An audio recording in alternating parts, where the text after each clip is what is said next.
శ్రీ పరాభవనామ సంవత్సరంలో మకర రాశి వారికి ఫలితాలు ఏ విధంగా ఉంటాయనే విషయాన్ని మనం తెలుసుకోబోతున్నాం.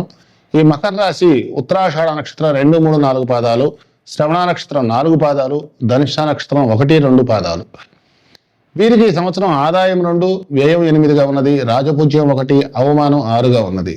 మొత్తానికి మకర రాశిలో జన్మించిన వారికి ఈ శ్రీ పరాభవనామ సంవత్సరం చాలా అనుకూలంగా సాధారణంగా ఉంటుందని చెప్పుకోవచ్చు.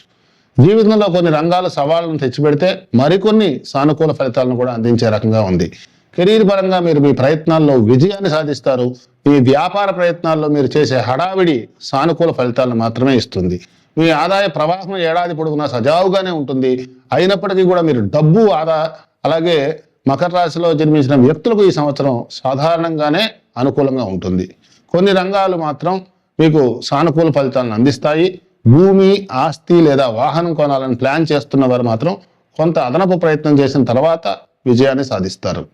మొత్తానికి విద్యార్థులు అంకిత భావంతో మీరు ముందుకు వెళ్తారు.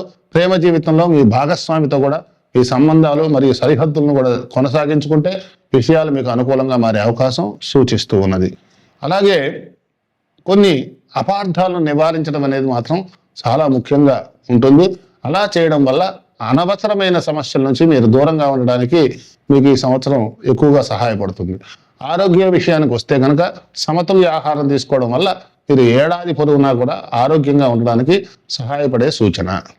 ఏది ఏమైనట్టు కూడా మొత్తానికి ఈ సంవత్సరం మీ జేబులో ఒక వెండి చిన్న గుళిక లాంటిది జేబులో పెట్టుకుని మీరు ఎక్కడైనా పనుల మీద వెళ్తే ఆ పనులు సవ్యంగా జరిగేటటువంటి పరిహారం మీకు తెలియచేయడం జరిగింది.